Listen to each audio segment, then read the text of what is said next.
Well, hello and welcome to this video lecture on Chapter 5, which is about communication theory and public opinion. A lot of people think communication theory isn't fun, but you're going to learn differently because it is fun. We're going to cover quite a few things in this chapter. We're going to start with the big myth. Then I'm going to give you a communication model, followed by a history of communication theory. And I'm going to use monkey business as a way to describe how communication theory has developed over the last 100 years. We're also going to look at some theory from psychology about motivations and perceptions of why people do what they do, how people measure and what we can learn from studying public opinion, and finally a case study with our own campus art museum to bring it all together. One, the big myth is that communication is easy. It is not. The communication model, I'm going to pull you from interpersonal to mass communication, and then the evolution of mass communication theory using the monkey business. And you'll learn about direct effects theories, limited effects theories, and how the question has really changed recently in communication theory. And all of that will be in part 1. And in part 2, we will look at psychology theory, public opinion, and a case study of the Beach Art Museum. So today's lineup: the big myth, a communication model, and calm theory. The big myth is that communication is easy. A lot of people majoring in communication just say, oh, I'm a people person and it just comes to me. Well, communication is not easy. Let's take a simple phrase like he said she kicked him. He said she kicked him. He said she kicked him. He said she kicked him. He said she kicked him. He said she kicked him. Okay, so I said that line, which has 5 words in it. And all I did each time I changed the emphasis of the word. He said she kicked him. He said she kicked him.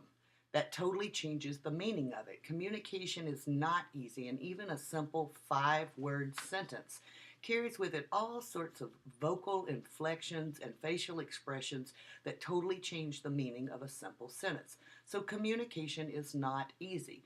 Once upon a time, I had an elderly neighbor who dialed 119 repeatedly after she had fallen and broken her hip.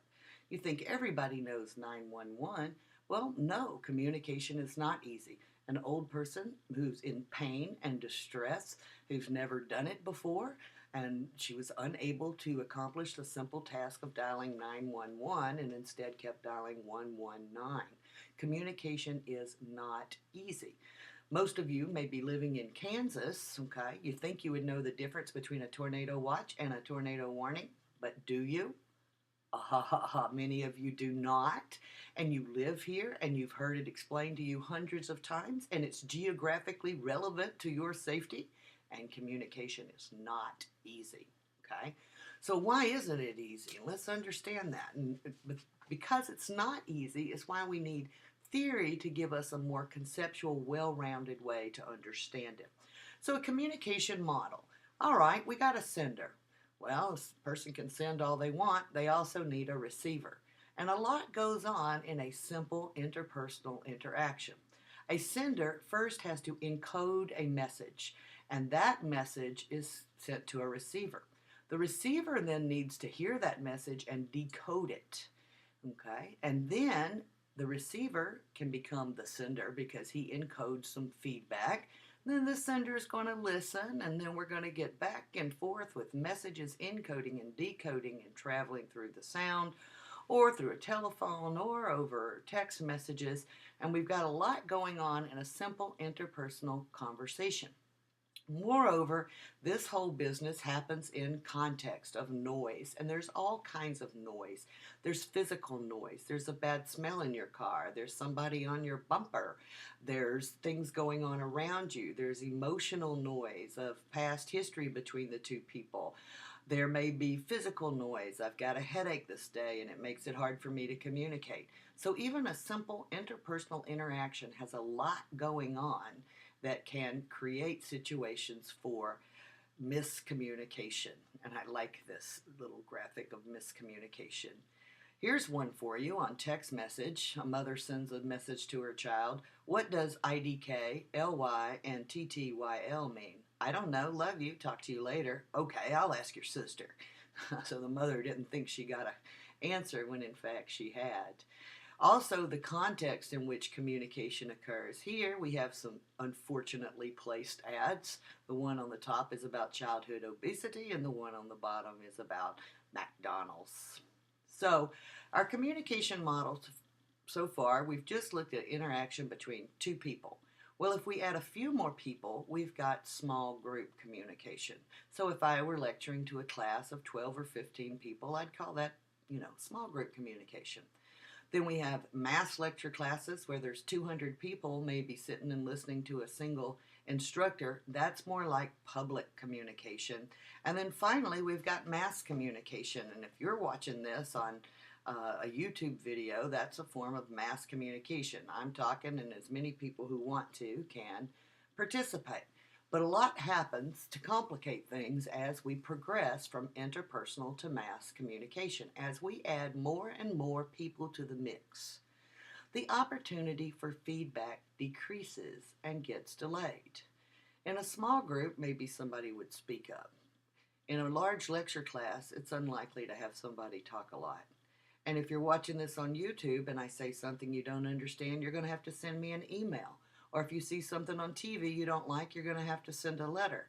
And this means our feedback opportunities are decreasing as we add more people to the mix, and also they're getting delayed.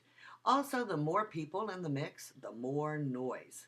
More noise, more physical and emotional noise, more contextual noise. That ability to detect and correct misunderstandings on the spot is greatly reduced as we add more and more people to the mix. So what happens as we add more and more people to the mix is that our likelihood of miscommunication is greatly increased. So there's been lots of examples of mass communication gone bad. This is a great historical event from 1938 where a radio drama did a story about an invasion from Mars. And in fact, some people actually believed that an invasion from Mars was occurring, and there was some chaos that followed that particular radio drama. So back in 1938, there was no TV, and there was very few radio opportunities, and people took it quite seriously. There's also been mass communication failures in ads. If you go to Google and just type in advertising failures, you'll find all sorts of them.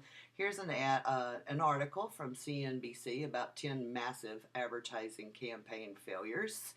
But also a good history from Apple is they had a great successful ad in 1984. And we're going to take a moment and watch this successful ad.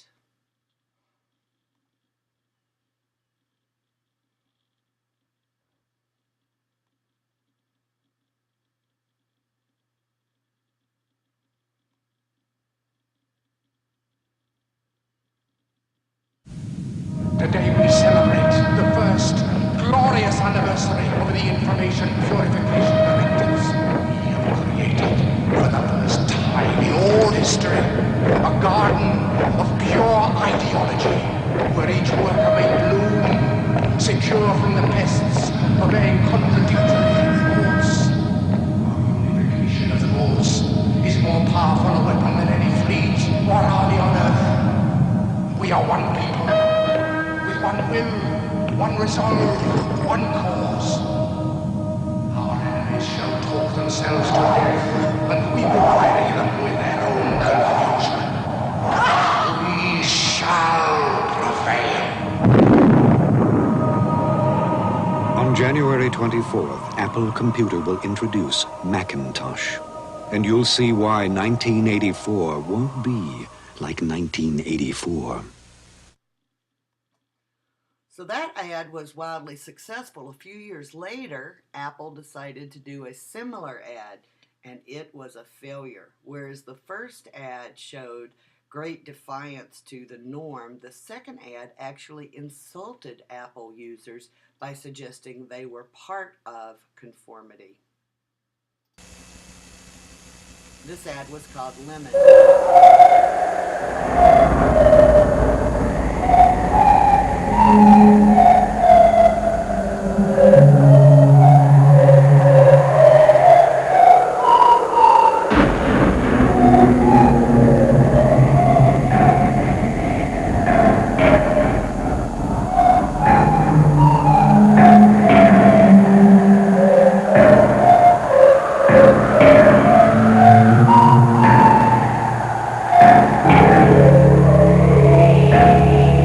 On January 23rd, Apple Computer will announce the Macintosh Office.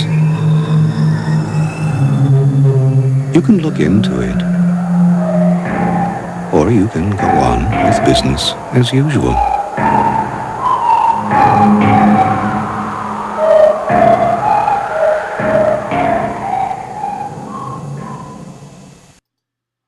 So the ads were highly similar, but the second one did not work at all because it actually insulted Apple users, and Apple Office was a failure. And to this day, it remains a failure. I don't know about you, but I put Microsoft Office package on Macintoshes because it just seems to be better software for me. And Steve Jobs, in fact, left Apple for a while after the failure of Apple Office software and then returned later to great success before his demise. But there we've got an example of mass communication failure. So as we add more people, more noise, history, context, the likelihood of miscommunication greatly increases. But we're in a new paradigm now, right? We've got things besides TV. Now we've got computers and new media. Well, new media is really cool because new media is doing something old media could not do, which is allows for instantaneous feedback, even from mass audiences, personalized feedback loops, even in mass communication situations.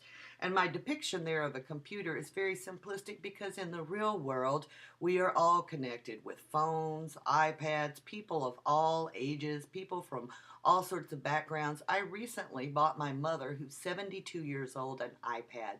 She loves it because it's easy to use and she's out there Facebooking and doing all sorts of fun stuff.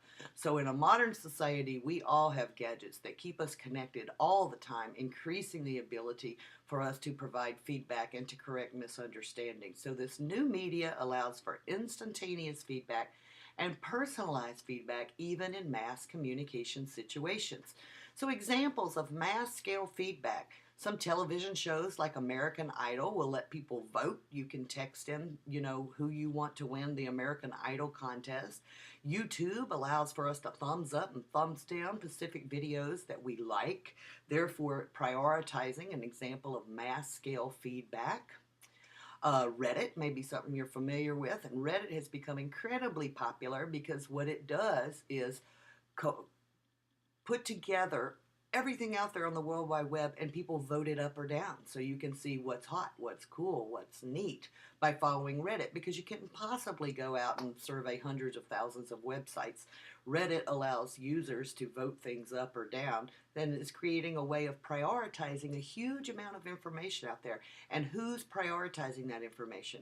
The users of the internet.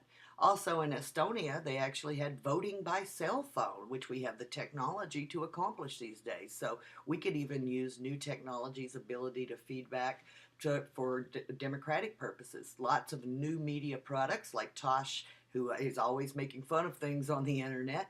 But if you watch a Tosh show live, you realize that it's going on at the same time with a major amount of Twitter and Facebook occurring during the show.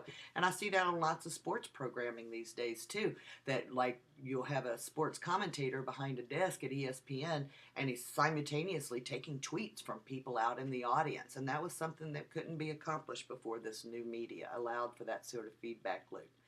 Also, new media allows for things to become highly personalized. I go into Netflix and it says, "Hi, Joy, here's the movies you might like based on what you've watched already. And guess what? This is what other people in Manhattan, Kansas are watching today." And lots of retailers get really good at personalized feedback loops. Here's Amazon.com. It says, "Hi, Joy. We know you like Cajun music and birds," and they will specifically throw up products based on my interest or things that I have purchased in the past. So that is an incredibly personalized feedback loop from Amazon to an individual, and they're doing it with hundreds of thousands of individuals, and that is something the new media allows. Lots of places now will let you say what your preferences are about how you want to receive information. This is one from Fox News, and you can sign up for Fox News Mobile and tell them exactly what kind of stories you want to hear, when you want to hear them, in what format you want to hear them. And this is incredible. They're basically, you're programming your own TV channel because you're getting to say what your receiver preferences are. You're not just sitting in your recliner in your living room, soaking up whatever they throw out there for the masses. You're getting to select exactly what you want, when you want, and how you want it. So, an internal summary so far. Communication is not easy. Even in simple situations between two people with a simple sentence, communication is not easy. So we need theory and models to give us conceptual tools to approach communication challenges in reasonable ways. We looked at a model of communication, and it demonstrated that the complexity of simple interpersonal interaction is there, and it gets more complex as we add people. And as we add people, successful communication becomes more and more difficult. New media options, however, are very interesting because they're allowing for audience feedback, personalized messages, and receiver preferences with mass audiences in forms that were not available to us even 10 years ago. So let's move on now to the idea of communication theory. Since communication is not easy and is rather complex, understanding theory broadens your insights and allows you strategic perspectives to analyze complex situations. So why do we need theory? To help us analyze complex situations, which will make us better communicators. A good theory, from an empirical perspective, a good theory is one that explains things for us and predicts things for us. So I want to spend some time today talking about the nature of theory. Well, let's imagine theories of health. Indigenous theories of illness versus Western theories of illness. So maybe you, when you were a little kid, had ear infections, or maybe you have children who have ear infections, or siblings or little cousins, and they get ear infections and they whine and they cry, and it's just a miserable household if you've got a child with an ear infection. Well, if you're an indigenous person living in the jungles of Brazil and your child runs fever and cries and rolls around, who do you call? Well, you may call the shaman or the medicine man. And the medicine man may come over and say, your child has some evil spirits. I'm going to dance around and then I'm going to spit on the ground. And the evil spirits will come out of your child through me, and I will expectorate them right onto the ground, and your child will get better in a few days. You're laughing. Is that a good theory? Well, does it explain and predict? Well, it does explain. It explains why the child is sick, and it predicts a method by which the shaman can eradicate the sickness. That, from a perspective of the indigenous Brazilian person, is a good theory. It explains and it predicts, and it helps us solve a complex problem of a child with an ear infection. Well, here in the United States and advanced places where we've got technology, what happens if your kid gets an ear infection? You go to the doctor, and the doctor gives you this pink stuff called amoxicillin, which is full of sugar, and you give it to your child, and what happens? Well, what happens to the Brazilian child with an ear infection? Does he die? No, ear infections go away. Kid in Brazil gets better. What happens to the kid in the United States? Yeah, he gets better too. Ear infections go away, okay? But our theory is very different than the indigenous theory. Our theory says there's these itty bitty germs, and they get in your ears and up your nose, and then they go around your body and make you sick. Can you imagine how radical that theory sounded 150 years ago or 200 years ago? The idea that there's little bitty microscopic things that are alive that invade your body, that had to be the most insane thing people thought they had ever heard of when germ theory was first developing. It just sounds so radical. You accept it as a normal course of business. It's a theory for which you use to make decisions about complex situations involving your health. So here we take our little kid to the doctor, and he gets some amoxicillin, and he gets better too. Is it a good theory? Well, from an empirical perspective, does it explain why the child is sick? Yes, it does. And does it predict how to make the sickness go away? Well, yes, it does. So a good theory that explains and predicts does not mean that it's an accurate theory. The Brazilian shaman's theory explains and predicts, and our modern Western theories of medicine explain and predict. And in this case, they both work perfectly well in the situation of ear infections. Okay? Do antibiotics really work? Well, ask the CDC, and they'll tell you most of the time antibiotics don't work at all. Okay? Ask WebMD. They'll tell you, no, only about 1 in 5 kids even benefits a little bit from taking the pink amoxicillin full of sugar. So even though we're like pumping all these kids with antibiotics, the truth of it is kids going to get better by themselves in a little while. Our theory is not really accurate, because what we find out now is not only are the antibiotics not working to reduce the time of illness, but they in fact may be setting up some complications associated with antibiotic resistance germs. So a theory doesn't have to be accurate to be good, and there we are making behaviors based on our ideas of theories. So let's look at a quick timeline of germ theory and how radical it was back in the 1600s when somebody says, I've seen a microorganism. 1670. That's 350 years ago. People knew that microorganisms existed. It took another 100 years before somebody realized if we wash our hands, women won't get sick after they have babies. Seriously, 1840. That's only 170 years ago. And they didn't understand why. They just knew it was true, that if you wash your hands, then the women wouldn't get sick as often after childbirth. They didn't understand why, per se, but they just knew it was true. 20 years later, Pasteur proved that germs are in the air but not produced by the air. He proved that germs required fermentation for growth, and even introduced the concept of a virus at that time. It was the late 1800s before people really began to accept germ theory. Okay, so this is well over 100 years after a microorganism had been observed. It was in the late 1800s before people started believing germ theory. And it was 1890 before viruses were confirmed. And it wasn't until the 1940s, though, that there was a response to the idea of germs as disease agents, with the wide-scale production of antibiotics being produced and becoming widely available. And that was associated with World War II, that penicillin became widely available. So why are we talking about a timeline of germ theory?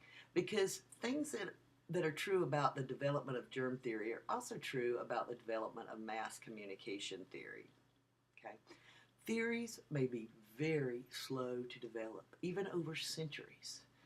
A theory does not have to be correct or fully understood to be useful. So they knew that washing hands resulted in less illness among new mothers. Well, today we have some of those sorts of associations. For example, young ladies who've learned recently about the HPV vaccines, they don't really understand why HPV, that particular virus, is associated with cervical cancer, but they know that it is. Okay, so they don't really understand it. They just know that it is. That was how the situation was with hand washing way back when. Also, one theory can't explain everything. Germ theory is a very useful theory. However, viruses function totally different, and the response to them must be totally different. So one theory can't explain everything. Germ theory cannot explain all disease, for example. We need multiple explanations to understand complex phenomena. And also, theory development must be ongoing. So currently, medical people are still developing theories about health and wellness, and it remains true for mass communication theory as well, because mass communication theory is an absolute infant, because at least germ theory has a couple hundred years behind it. Mass communication theory didn't really begin in earnest until World War II. And at that time, the U.S. government started really investing a lot of money in understanding persuasion and mass audience compliance and how to get people to join the World War II when it had only been 20 years earlier. They had World War I, which was billed as the war to end all wars. And there we were in that situation again. And the U.S. government had big questions about how to rally the American populace, how to really recruit and maintain good soldiers. Even though they had a draft, they had to win hearts and minds as well. And it wasn't really until the 1940s that a lot of money and scholars really started working on mass communication theory. Now, it was in the 1920s when people really started studying psychology and the nature of human minds. And it was following psychology as the first social science of any respect, as opposed to humanities, that communication scholarship even started developing. So when we look at mass comm theory, know that it is a total infant, a baby in the woods, and we have so much more to learn and know. Let's look at how mass communication theory has developed over time. So I got this silly monkey business to sort of explain it. And I'm going to go through it like this. Monkey see, monkey do. Monkey see, monkey might do. Green monkeys do one thing and blue monkeys do another. Monkeys talk to each other.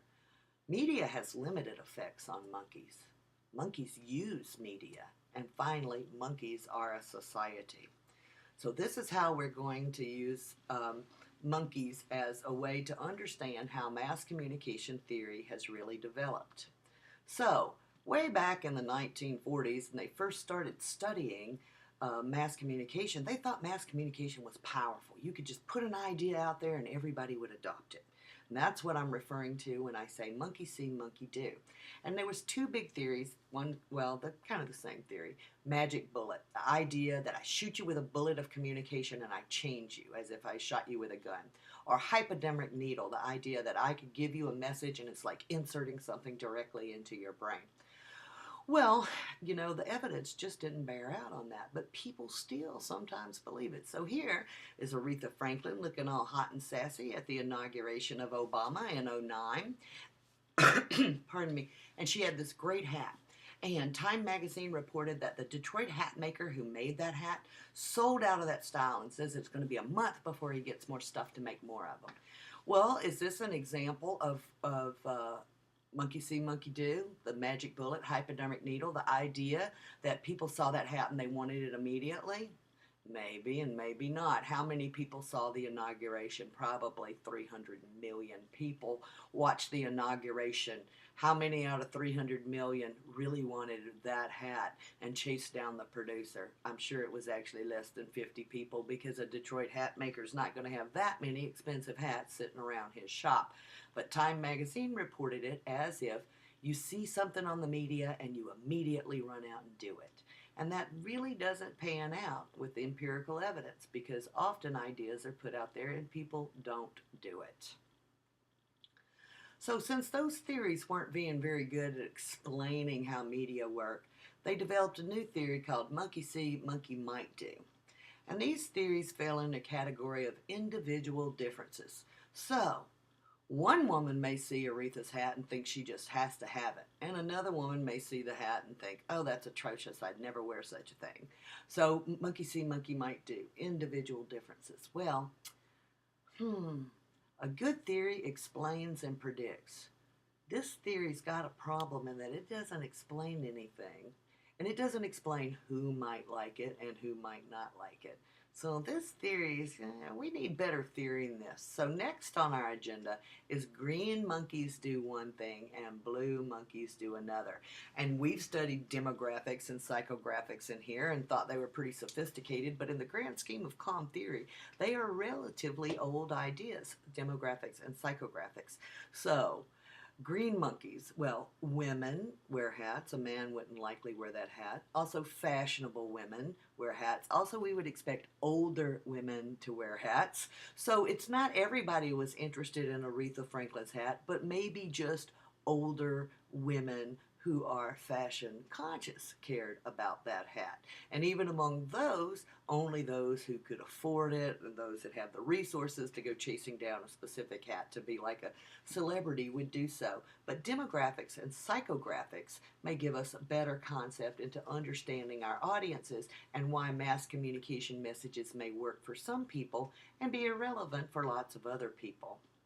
Now, believe it or not, it took forever for communication theorists to say, oh my gosh, people talk to each other.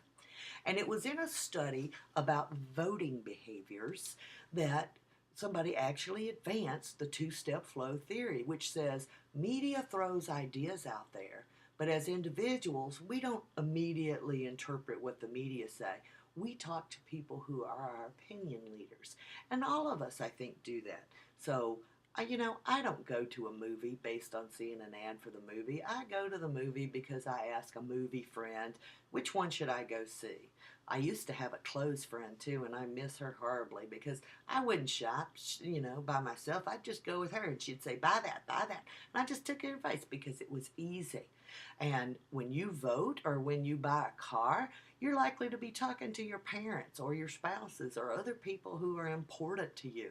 When it comes to big important decisions, it's not the case that we just look at media and immediately respond. So the two-step flow theories are the idea that media may throw ideas out there, but we're really taking cues from our opinion leaders. And our opinion leaders might be parents, children, they might be bosses. Sometimes celebrities are, in fact, opinion leaders, because Oprah can certainly tell me what book to buy and read. So we've got all sorts of different opinion leaders in our lives for different decisions we make. So monkey see, monkey do, monkey see, monkey might do, green monkeys do one thing, and monkeys talk to each other. So finally, people realized, media is just not that powerful. Media has limited effects. But those first four sets, or the earliest theorizing going on in media, can generally be categorized as media effects theories. They're all saying that media is important. Then we move into limited effects, where they say, media is not that important. And they started developing theories like agenda setting. And agenda setting, what that theory says, is the media doesn't tell you what to think, but it does tell you what to think about. Okay? So right now, the Summer Olympics of 2012 are going on, and I've been thinking about the Olympics. And I'm not necessarily, saying this sport's cool or that sport's cool or I want this country to win, but I'm thinking about the Olympics in general. Same thing happens when campaign season rolls around. Okay, the media is not necessarily effective at telling you how to vote, but they're getting you to think about voting in general and what the issues are of the day. So agenda setting says that media doesn't tell you what to think, it doesn't dictate your opinion, but it does tell you what to think about. And in fact, there's a lot of evidence that this theory does, in fact, explain a lot of what goes on, especially when we measure public opinion, which we'll do in part 2 of chapter 5 video. Finally, people just changed the question.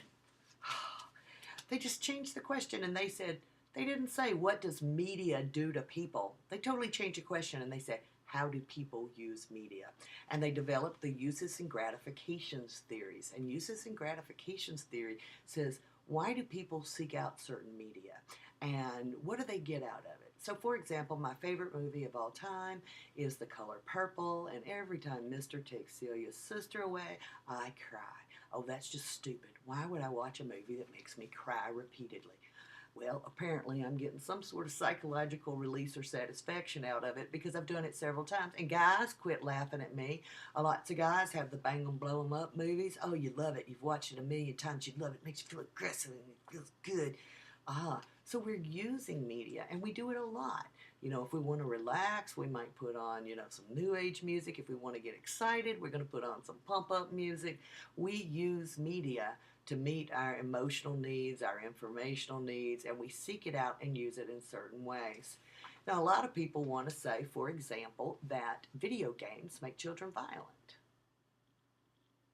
Well, that's a monkey see, monkey do theory, isn't it? video games, violent video games would make children go out and behave violently. Well, uses and gratifications would say, do people with violent needs seek out violent video games? Totally different question. So it was a really big shift in question when the uses and gratification theories came on. And then finally is a set of theories which says monkeys are a society. And here's where you get into theories about how we ought to treat each other, where does power come from, how should power be distributed. So we're getting into some Marxist theory and feminist theory and ethnic theory and different ways of approaching the whole idea of mass communication as part of a societal building system. So there you have it, the evolution of mass comm theory. First, mass comm theory is a baby. It really didn't start until the early 1900s. And originally, people thought that the media was very powerful. But the empirical evidence showed that the media wasn't that powerful, that we talk to each other, that media, in fact, has limited effects. And people even changed the question into what does media do to people? They changed the question to how do people use media? And finally, people as a society. So, a little internal summary so far what we've done in this video lecture. Mass comm theory is an infant.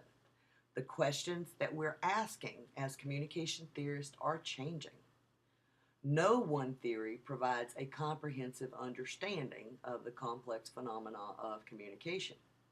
It is likely that our current theories are flawed, but they can work for us in the meantime to a degree as we develop new theories.